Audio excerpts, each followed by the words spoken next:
Here at the Genoa International Boat Show, Absolute has a new flagship. It's called the Navetta 75.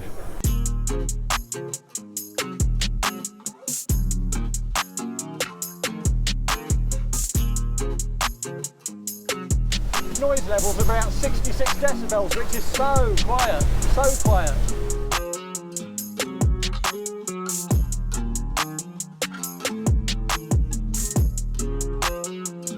25 knots. It's no problem just to swing her into a turn.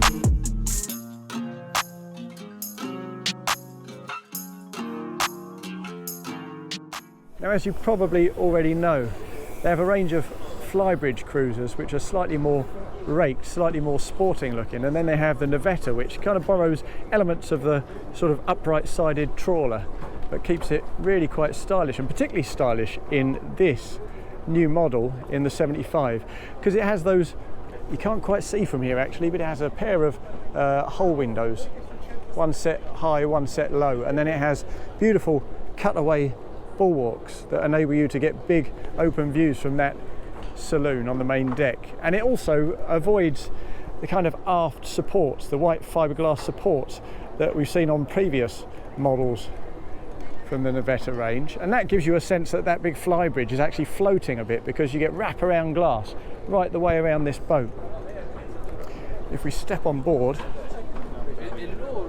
in addition to following the kind of formula for Navetta, which is generally for luxurious, refined, high volume cruisers, this Navetta has a couple of additional tricks up its sleeve.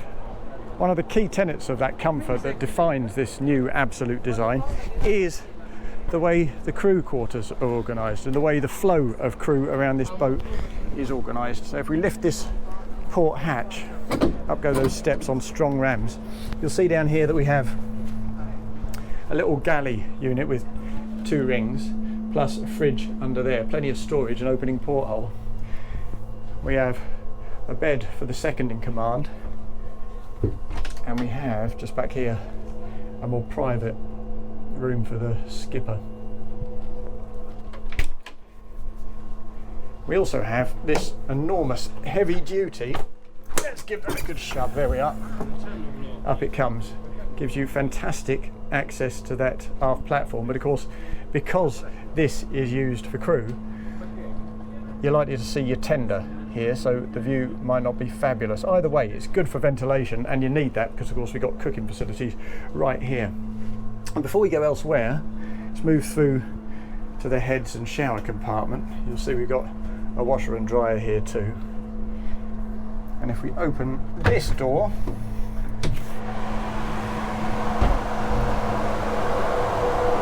we have a fantastic engine room. Plenty of space to walk in, conduct your servicing. We've got a pair of 2,000 litre fuel tanks here, and this is the standard engine you get with this boat in classic Absolute style. There are no options, this is it. This boat is built for and designed around these engines, Volvo Pentas IPS 1350s. They generate 1,000 horsepower each, and if we move around here you'll see they paid a lot of attention to where they position these engines. They move them forward to optimise weight distribution and use little jack shafts to transmit that drive back to those IPS drives further up.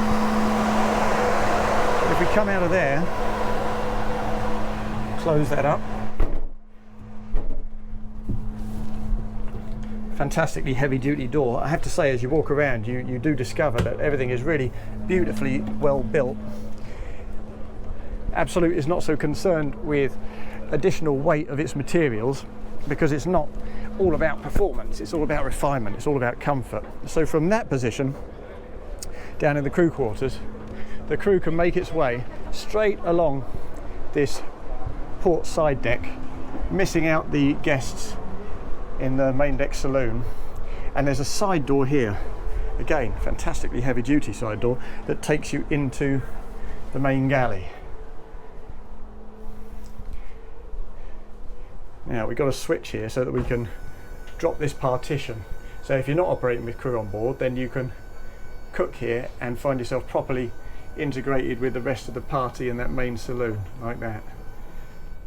From this galley space, the crew can then make its way forward through a sliding door. And incidentally, Absolute makes great use of sliding doors on this boat to minimise fuss and clutter and to really make best use of the available space. You find yourself at the lower helm, again without having to interrupt any of the guests.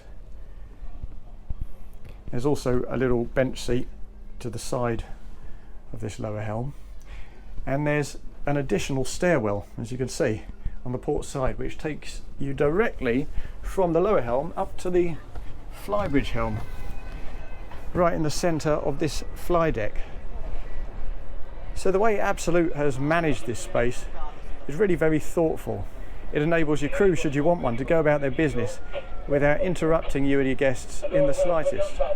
And even if you don't want to operate with crew, I would still find that link between the lower helm and the upper helm extremely practical.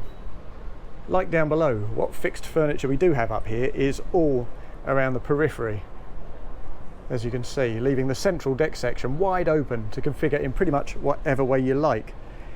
And the furniture here on this particular model is Absolute furniture, not made by Absolute, made by a trusted Italian partner of theirs, and it is absolutely gorgeous, very heavyweight, lovely materials, beautifully designed, as you can see.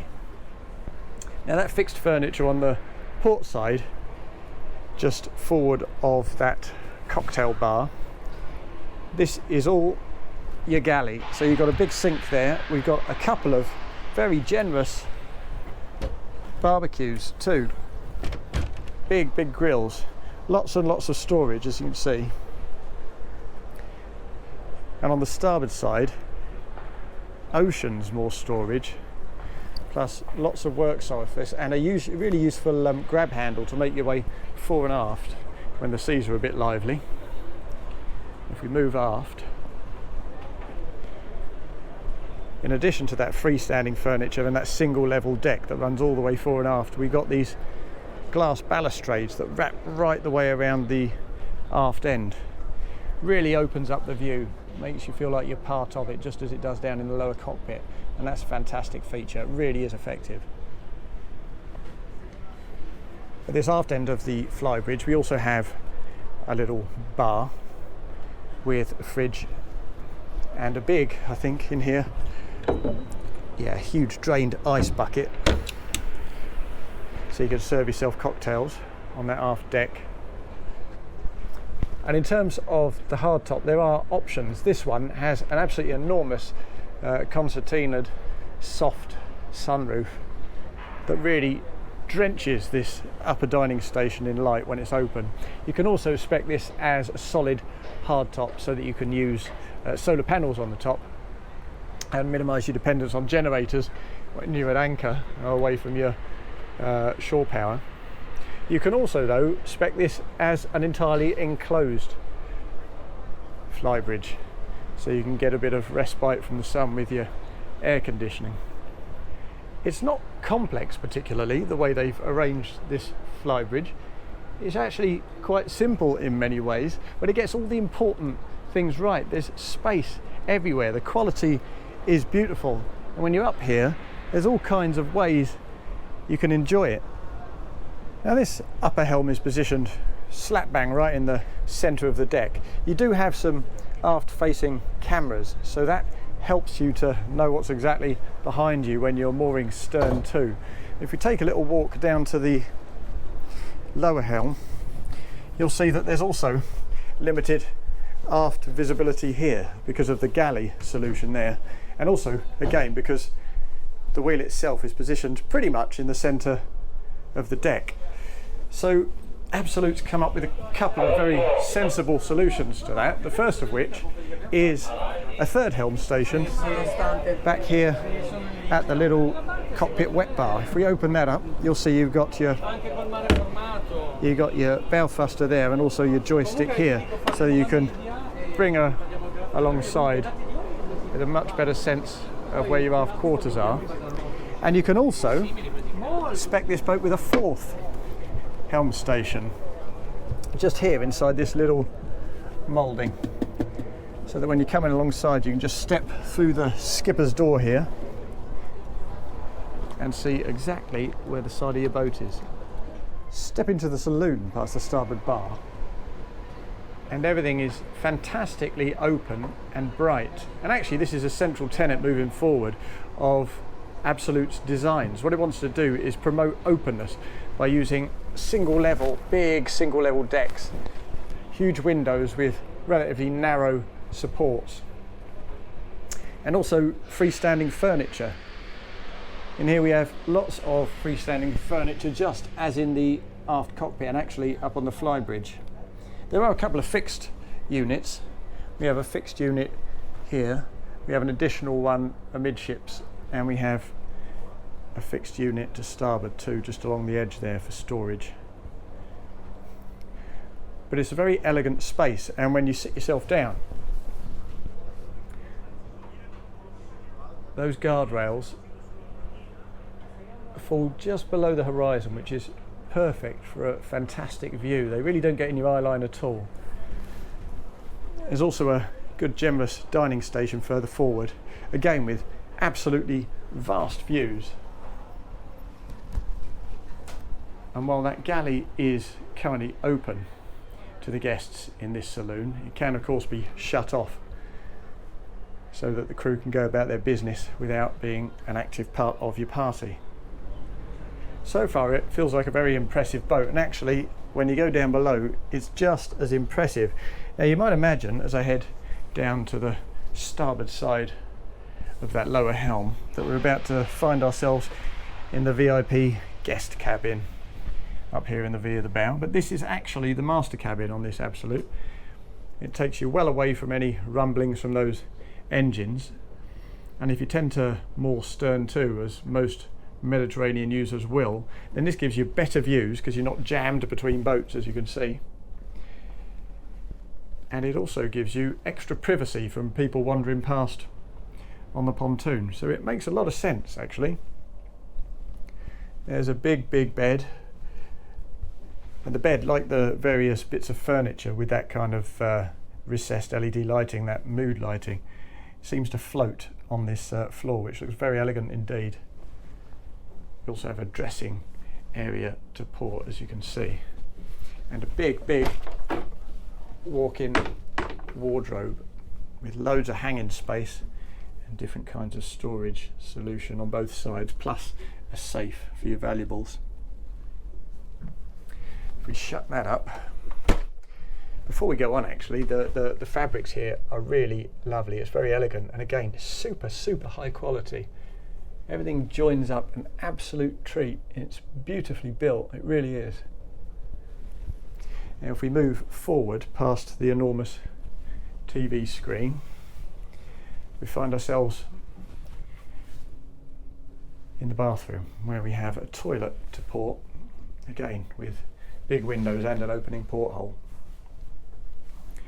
twin sinks and a separate shower compartment over on the starboard side.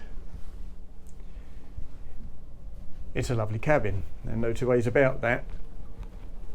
But if you move further aft, we'll go back up into the saloon and head down a separate staircase to the guest cabins.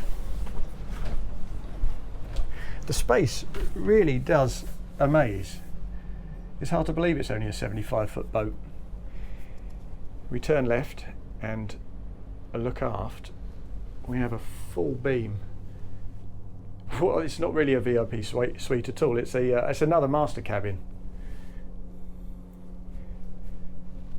Huge bed, again enormous views both sides. An office or dressing table on the starboard side, as you can see. Beautiful attention to detail again, with all the fabrics. More of this recessed LED lighting. It's a very elegant space, and we have quite a neat trick up here on the port side, where instead of this enormous window, you can, if you like, just hit this little button and up comes a mirror, so you can attend to your face in the morning.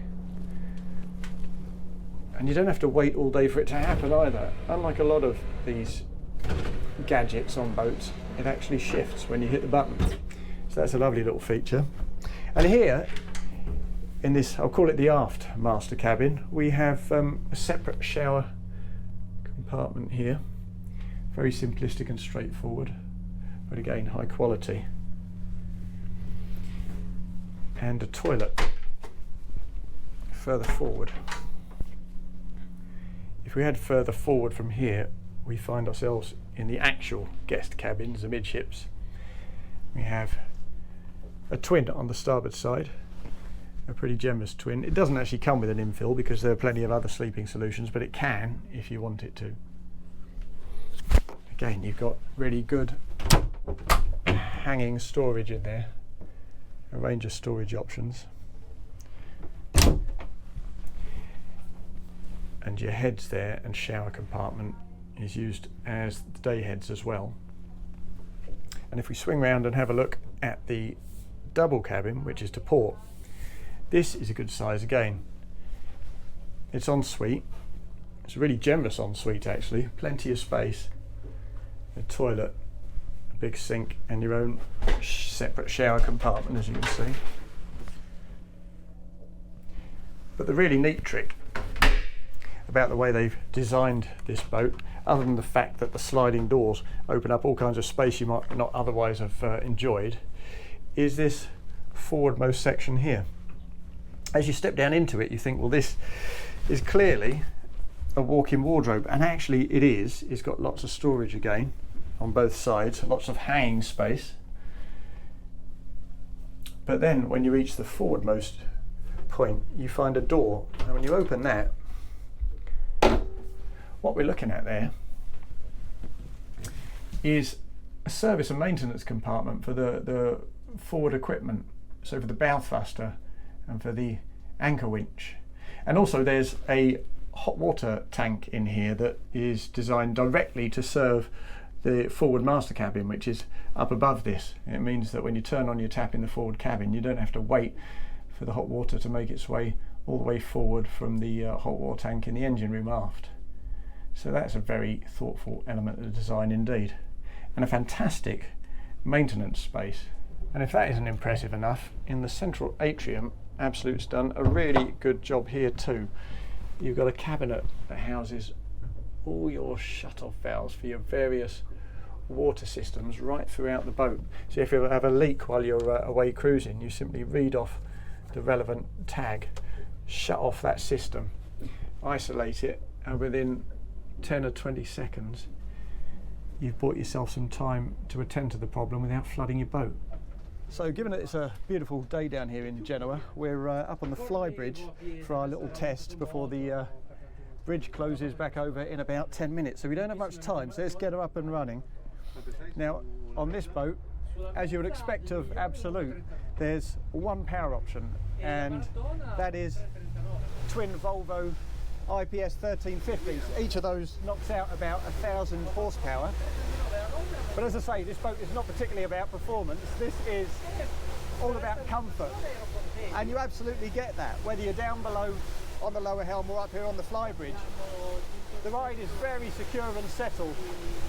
We got twin 2,000 litre tanks, so the range is decent. And so's the pace as she gets up and out and up to the top speed of around about 25 knots at about 2,450 RPM.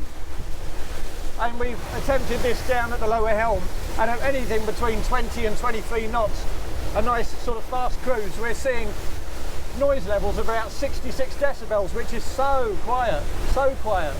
It's tremendously refined. And when you're at the top end here, 25 knots, it's no problem just to swing her into a turn, and you get a nice modest little bit of hill there. I mean, it's not the most thrilling and exciting helming experience in the world, but what it is precisely what Absolute wanted it to be. And that's settled and refined, and kind of a showcase as the flagship for what Absolute luxury yachts are all about. It's very clear to me that Absolute has done a really tremendous job with its new flagship cruiser. And by refusing to concentrate too hard, to obsess about eking out an extra knot here or there, by concentrating instead on the three core tenets that really underpin what Absolute is all about, that's privacy, comfort and refinement, it's generated a boat that is absolutely rammed full of brilliant places to sit, to sunbathe, to chill out, to relax, to socialise. The sleeping spaces are amazing too. The storage is tremendous, and the practicality is very good too, as I hope the various engineering spaces around this boat have helped illustrate. I'm convinced that this boat is going to be very, very warmly welcomed by the boating public.